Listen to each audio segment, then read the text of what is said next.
Meus irmãos, minhas irmãs, meus amigos, minhas amigas, a todos que acompanham nossos vídeos na internet, no YouTube, acessando Jonas Varela 1 e Jonas Varela e Varela Jonas 71@gmail.com, nós continuaremos hoje a leitura do segundo livro dos Macabeus, A Fé Leva ao Heroísmo. Os livros dos Macabeus, primeiro e segundo livros, estão incluídos entre os outros livros históricos aqui na Bíblia Sagrada. E o segundo livro dos Macabeus é o 21º livro, contando um a um, na Bíblia Sagrada, nas Sagradas Escrituras, a palavra do nosso Deus fiel, nosso Pai amantíssimo, eterno, poderoso, infinito, único, ainda no Antigo Testamento. Então vamos para a leitura de hoje. Segundo livro dos Macabeus, A Fé Leva ao Heroísmo, já na sua 7ª parte, vitória do povo contra o inimigo de Deus, no seu capítulo 15, em todos os seus 39 versículos. Vamos para a leitura dos mesmos.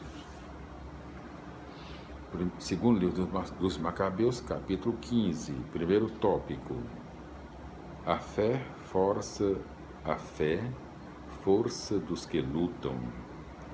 Nicanor soube que os homens de Judas estavam na Samaria, então planejou atacá-los de modo seguro no dia do repouso. Alguns judeus que estavam sendo forçados a acompanhá-lo disseram: não os mate de maneira tão bárbara e selvagem, respeite esse dia que foi honrado com o nome do santo, com o nome de santo por aquele que olha por todas as coisas.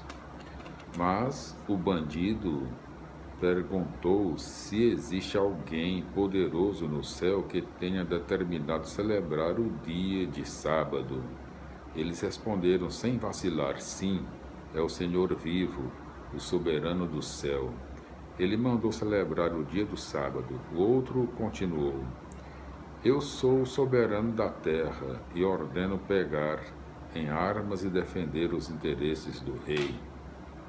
Apesar de tudo, ele não conseguiu levar o seu projeto maligno até o fim. Nicanor, cheio de arrogância, pretendia fazer um troféu coletivo com as coisas que tomaria dos homens de Judas. Enquanto isso, o Macabeu não perdia a confiança, esperando receber do Senhor o socorro. Procurou animar seus companheiros para que não tivessem medo do ataque dos pagãos, mas que lembrassem os auxílios que o céu lhes tinha concedido e esperassem também agora a vitória que o Todo-Poderoso lhes ia conceder. Em seguida animou-os com textos da lei e dos profetas e recordando também as lutas pelas quais já tinham passado, os tornou ainda mais entusiasmados. Depois de os animar, deu-lhes instruções, chamando a atenção deles para a falta de palavra dos pagãos que tinham violado os acordos.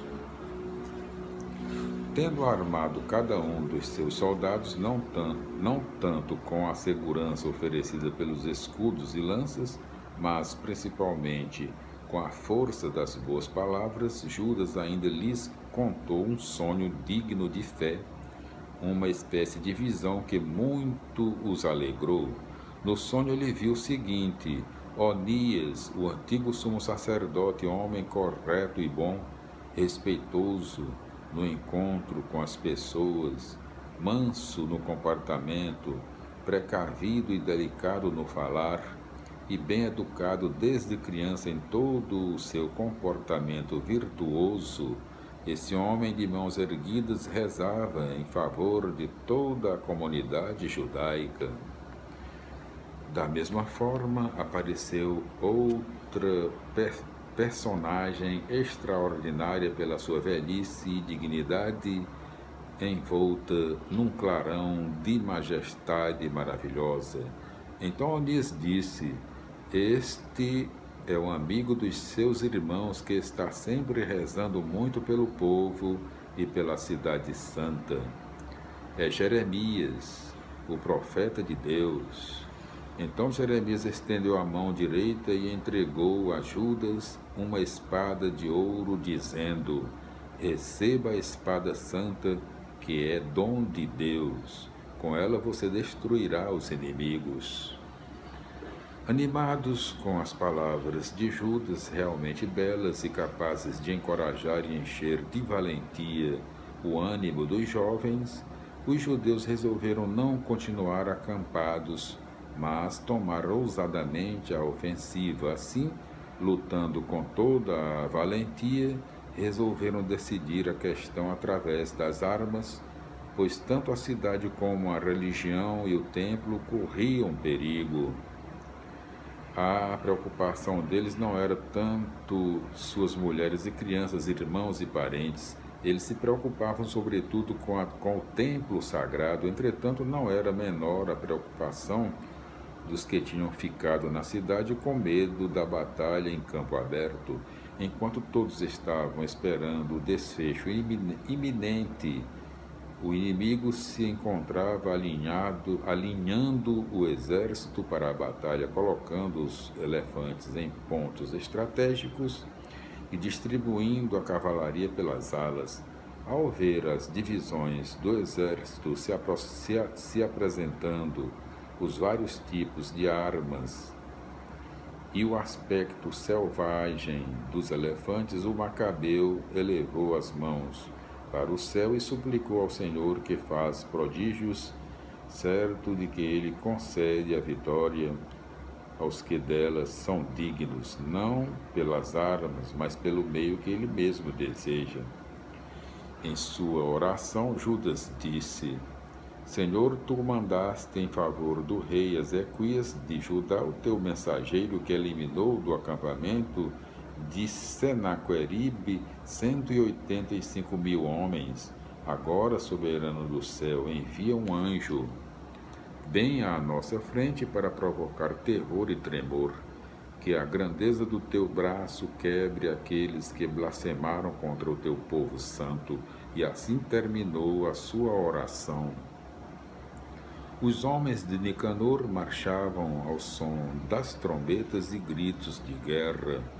Os de Judas, ao contrário, foram se infiltrando no meio dos inimigos, fazendo invocações e preces. Combatiam com as mãos e rezavam com o coração, deixando mais de 35.000 homens estendidos por terra. E transbordaram de alegria pela clara manifestação de Deus. Terminada a batalha, quando já se retiravam cheios de alegria, reconheceram Nicanor caído com a sua armadura em meio a gritarias e alvoroço, louvavam o Senhor na língua materna. Judas, que sempre fora de corpo e alma o primeiro na luta por seus concidadãos e que nunca perdera sua afeição juvenil para com seus compatriotas, mandou cortar a cabeça e o braço inteiro de Nicanor, levando-os para Jerusalém. Chegando a Jerusalém, convocou os concidadãos e sacerdotes e, de pé diante do altar, mandou chamar os que ocupavam a fortaleza. Então mostrou a cabeça do imundo Nicanor e a mão que o blasfemador tinha erguido com toda a arrogância contra a morada santa do Todo-Poderoso. Arrancou a língua do desalmado Nicanor e mandou cortá-la em pedaços para os passarinhos. O braço, símbolo da sua loucura, mandou pendurar na frente do templo. Todos elevaram os olhos ao céu, louvando o Senhor glorioso e dizendo: Bendito seja aquele que conservou sem contaminação o seu lugar sagrado. Judas mandou pendurar na fortaleza a cabeça de Nicanor, como prova visível e clara da ajuda do Senhor. Então todos decidiram de comum acordo que esse dia nunca mais passaria despercebido, mas que seria sempre comemorado no dia 13 do mês 12, em aramaico, o mês de Adar, ou seja, na véspera do dia de Mardoquel. Conclusão. Assim terminou a história de Nicanor. A partir desse tempo, a cidade passou, a partir desse tempo,